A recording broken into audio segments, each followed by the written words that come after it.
How's it going, everyone? Welcome back. We're going to look at some more AAA titles on the Steam Deck today. As you can see, we're on the home screen, and that is for good reason, because I was messing about last night. In fact, I spent hours doing it. It got really addicting, but I was changing the artwork for the games, because there's a website called steamgrid.db, steamgriddb.com. I'm pretty sure it's something like that. Anyway, it has a host of images for box art and banners for your games, and with it being Steam, you can change everything in the desktop mode and it reflects it in the front end. And yeah, I got addicted to changing box art for games that I didn't really like the box art for. How nice does this Celeste art look? It's animated as well, so you can have like animated artwork now. People do like maybe this is a thing that's been going on for years. I've only just clocked onto it, but yeah, Pokénight 2. It only had like a really shitty box art. It wasn't optimized for like the box looking screen, so fully changed that. Gave it a nice banner as well. Yeah, Dishonored 2, changed that banner, looks a bit cooler, in my opinion anyway. You can change, literally has so many games. Fallout New Vegas's box art, change that, looks way cooler. Yeah, I've kind of gone through what I've got installed and just like kind of chose box arts that I didn't massively love and just changed it up a bit. Like this Alan Wake one here. I don't know if you can tell, but it's animated. It's got the smoke going on the outside of it. So cool. I'll just show you one more and then we'll dive into the video. I've got a Skyrim one here. Animated, got the smoke going up. Very subtle, but very cool nonetheless. But yeah, I just thought I'd let you guys know. I'll link the channel in the website in the description, but yeah, it's such an awesome way of customizing your box art.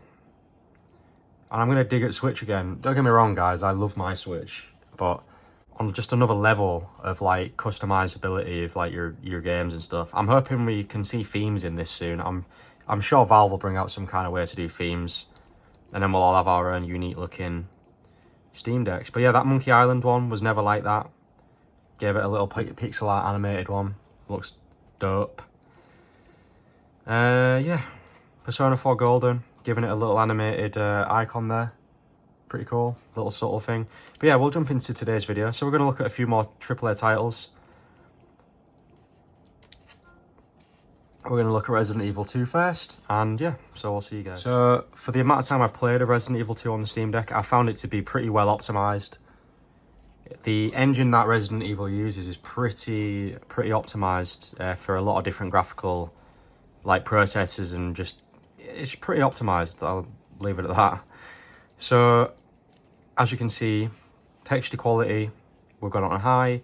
So you can go up to like something ridiculous like 8 gigs for the textures, but obviously that's way too high for what the Steam Deck needs. I could probably even drop it to 3 gigabytes of textures. Like on a smaller screen, the textures aren't going to be a massive problem.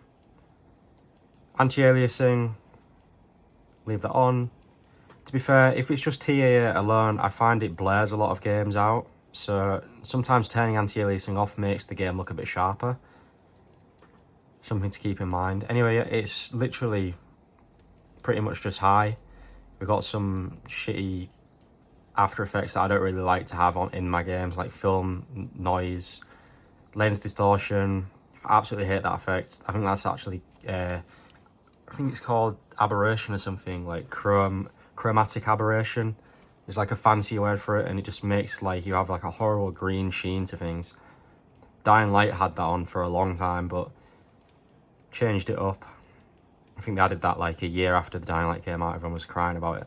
But as you can see, pretty much a mixture of high, medium, mainly high.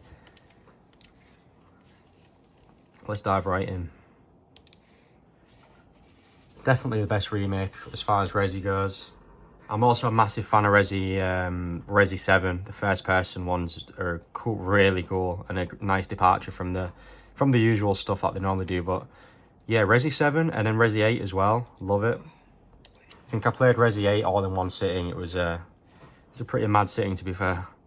As you can see, we're running at a locked 50. I'm pretty sure I've got my new per game profile need setting. So we're running at 50. I only got it on at 8 watt at the minute. Pretty awesome. Let's put this up. And yeah, it's only pulling about 13.6 watts. You're looking at about an hour battery life. I know I know I always have a low battery when I'm playing, but it's just because I love the Steam Deck so much, guys. I'm always playing it. Anyway, yeah, this feels super good at 50 FPS. See if we can get into any fights.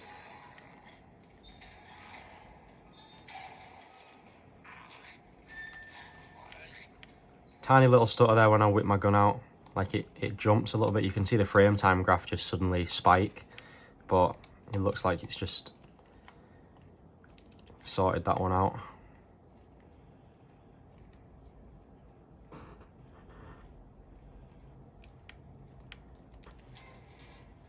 But yeah, as you can probably tell, this game is madly good optimized. So it's not going to take the crown from Metal Gear Solid Phantom Pain. I think that was the best optimization I've ever seen in a game. But locking this at 50, it is super smooth. I'm trying to remember how to sprint. It literally is just press the analog stick in. Cool. That's the same way. I'm walking around in circles here. There we go. A little bit of a dip there. I mean, we've got some shadows in play now and some more lighting effects. See, if I wasn't such an annoying person, I'd set my TDP off and then it probably wouldn't spike like that. Let's just do that for the sake of it, and let's just keep an eye on the wattage and see how much it spikes. So with our TDP off, we shouldn't see any massive spikes, but keep an eye on our wattage. It's just going to go up a little bit. We're running at 16 watt now. I think we're at the dog section where we have to fight them dogs.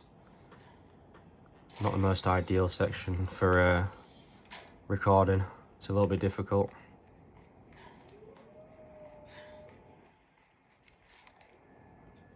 Anyone else fans of Resident Evil? Let me know what your favourite one is. I keep meaning to play for... In fact, I have actually just finished number 4. Recently just finished that on the Switch OLED. Loved it. It was pretty difficult though. Some of the bosses were pretty hard. And some of the fetch quest stuff was a bit annoying as well, not going to lie. Her name was Ashley. She got frustrating towards the end of the fetch quest stuff. I just ended up like grabbing her and then running through the level, because as soon as you got to that door, it like quick saved, auto saved, so I didn't have to worry about the I didn't really have to worry about her as soon as it auto saved through another door.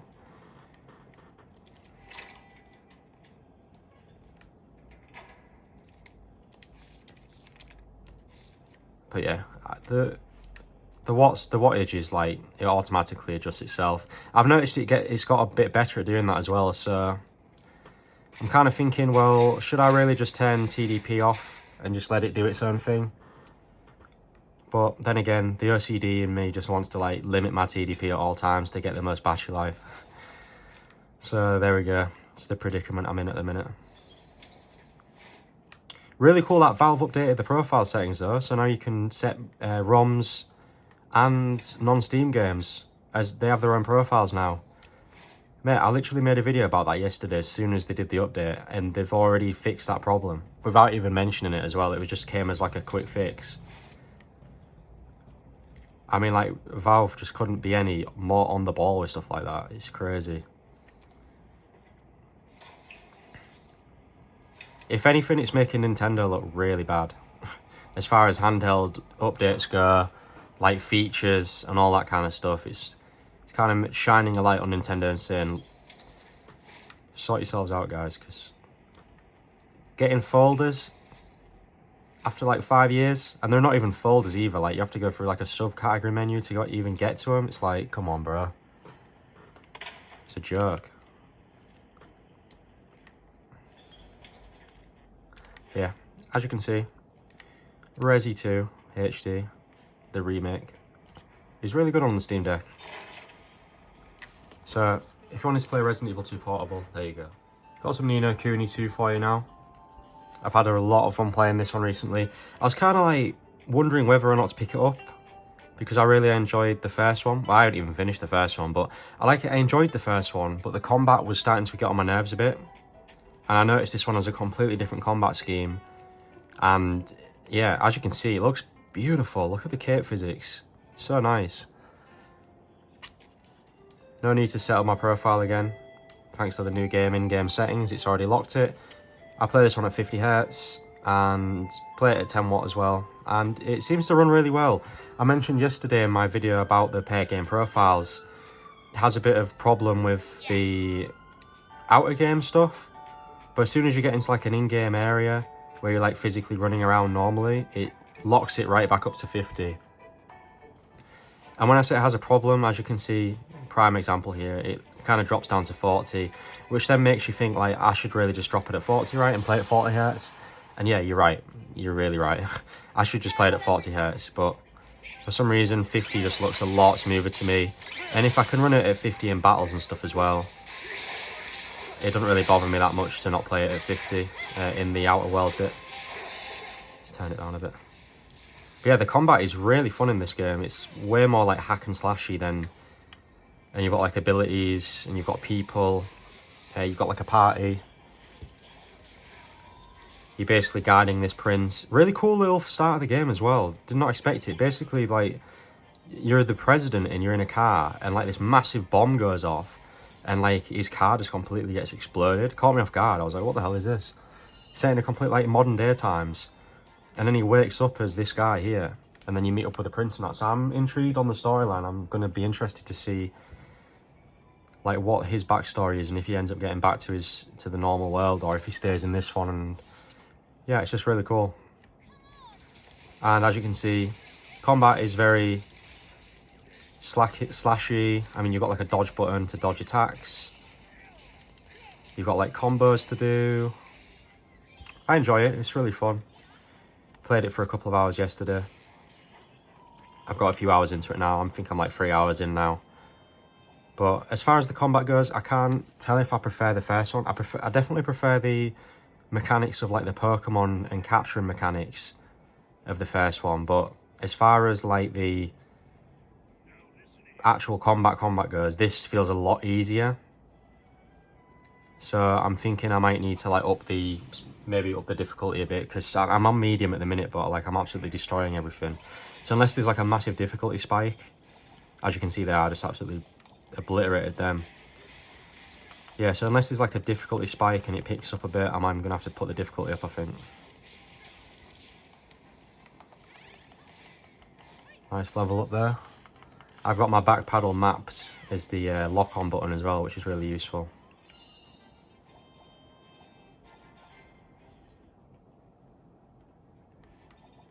I'll just lock it down at 50 Hz so we can see. Change that performance overlay as well so you can see some stats. Lock it down at 40. So then you've got a proper locked frame rate now, but it just won't feel as smooth.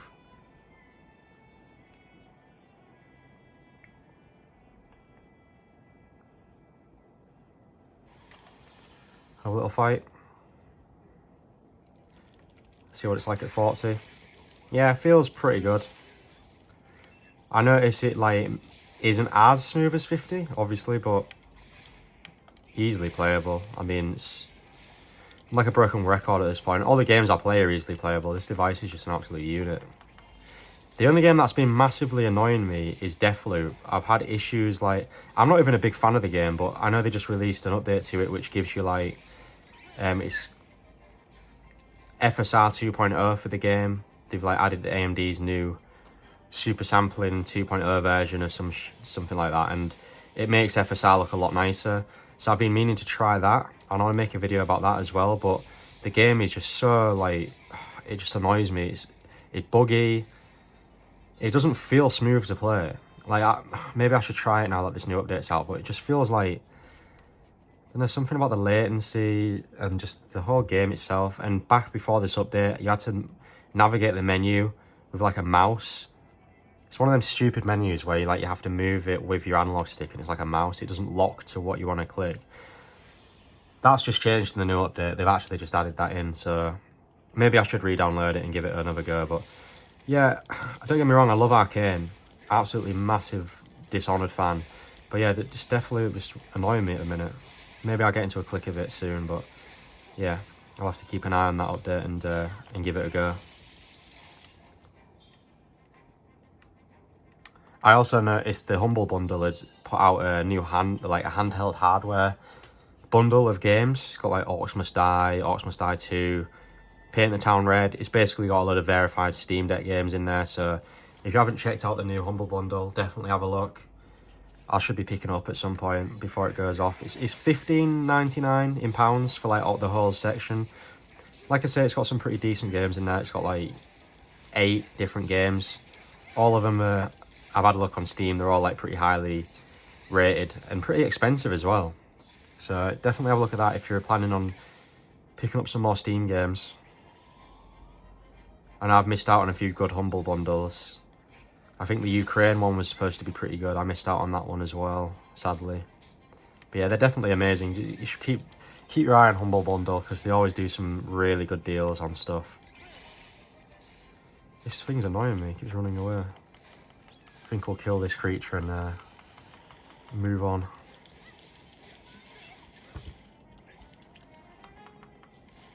I've been weighing up and seeing if it's like really, if there's really any point to play the Xbox emulator as well. So I might have a look into the Xbox emulator, but then I'm thinking really what games do I massively want to play on the Xbox emulator.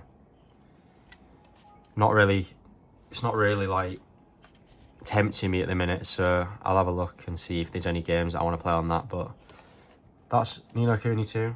So last game of the video, we're going to look at some Dishonored 2.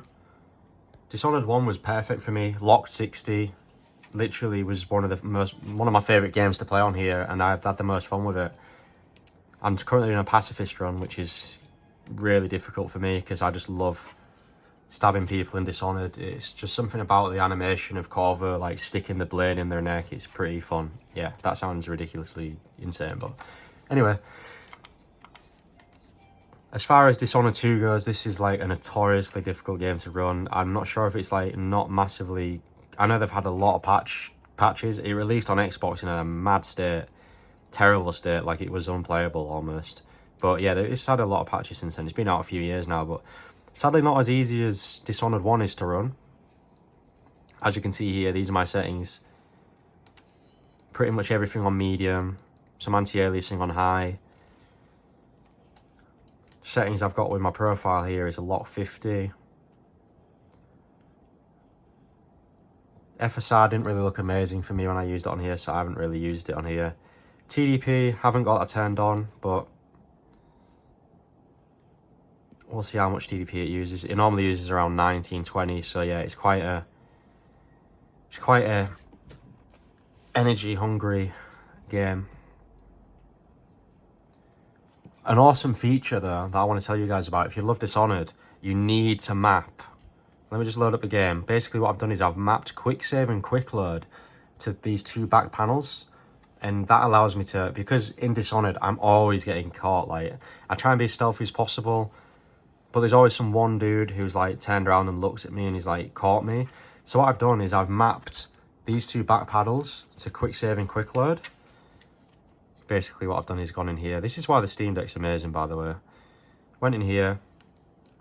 As you can see here, I've got an F5 button and an F9 button. For some reason it won't let me remove this, so it's just stuck there as mode shift. It doesn't really do anything, but yeah. I've got an F5 for quick save and an F9 for quick load. And in-game, it's a game changer for Dishonored. Does it in Dishonored 1 as well. I can save here. And then just go and absolutely kamikaze off here. Get seen by everyone, start fighting everybody, and then think, oh, maybe you could have done that a bit better. Back paddle, press it once, well, press it once in game, instantly loads me back to where I was a second ago. And yeah, if you're anything like me, always trying to play stealthy, always get caught, it's a really good feature. And there we go, I'm back in here. So yeah, Dishonored 2, like I say, it's a pretty difficult game to run for the system. It's already hitting 20 watt at the minute, and it isn't a massively locked 50 either. So for the sake of it, let's go down to 40. I know that's what you're all screaming at me. Just play 40, just play 40, it's no different. For some reason, my eyes just think 50 looking a lot nicer. But anyway, it should, in theory, be a locked 40 now. But for some reason, it does dip a little bit on medium as well. And this isn't even a locked TDP, so keep an eye on the frame graph, you'll see a little spike every now and again. For some reason, it's like, this electricity is obviously causing a bit of problems, but just in general, like, it's not been the most smoothest of smooth games for me. I've definitely found Dishonored 1 is much more fun to play, but then again, it's like a few years older, so you expect that. To be fair, depending on what environment you're in, the graphics are always going to change. Fan kicks in a little bit on this one because you're obviously pulling like 20 watts. And the battery life is going to be like an hour, like 2 hours if you're playing this game on full battery. So it's not the best battery life ever. See what I mean? I nearly got seen there by one of them guys. But when you're inside, you've got the back paddle map to crouch and jump as well. So when you're inside, you're going to be lock 40 most of the time anyway.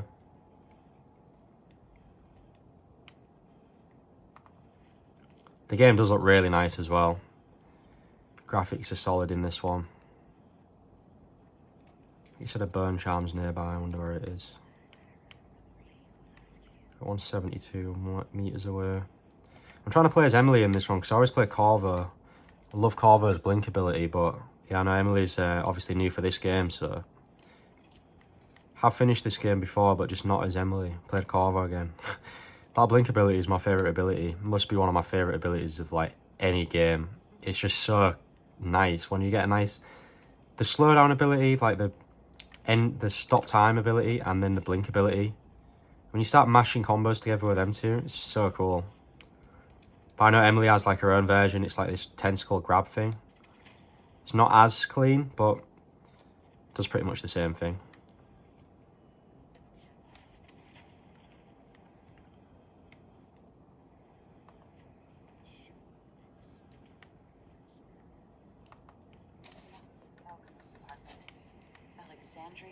So there, just like that, I've quickly saved it there.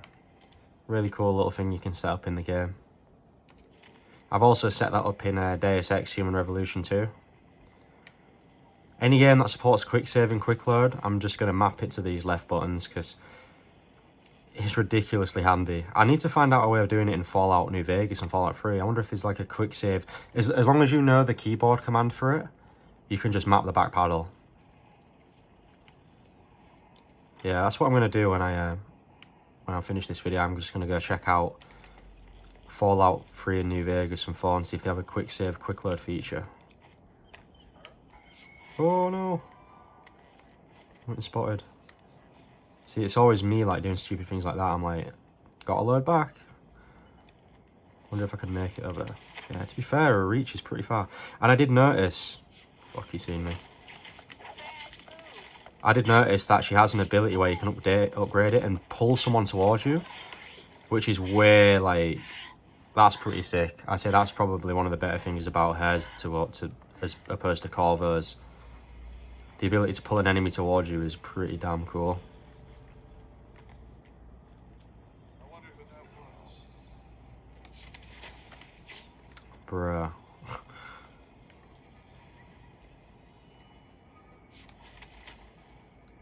Wow, I was not expecting her to do that. But yeah, guys, Dishonored 2. Once you have it set up, and with these pair game profiles, you can get it running at a nice locked 40. Sadly not 60 or 50, but does the job, and it feels really smooth as well. It's better than 30 anyway. So yeah, some more games for you. I think I'm going to do a video on this Deathloop. I'm going to see if I can get it working, and then some more emulation videos soon.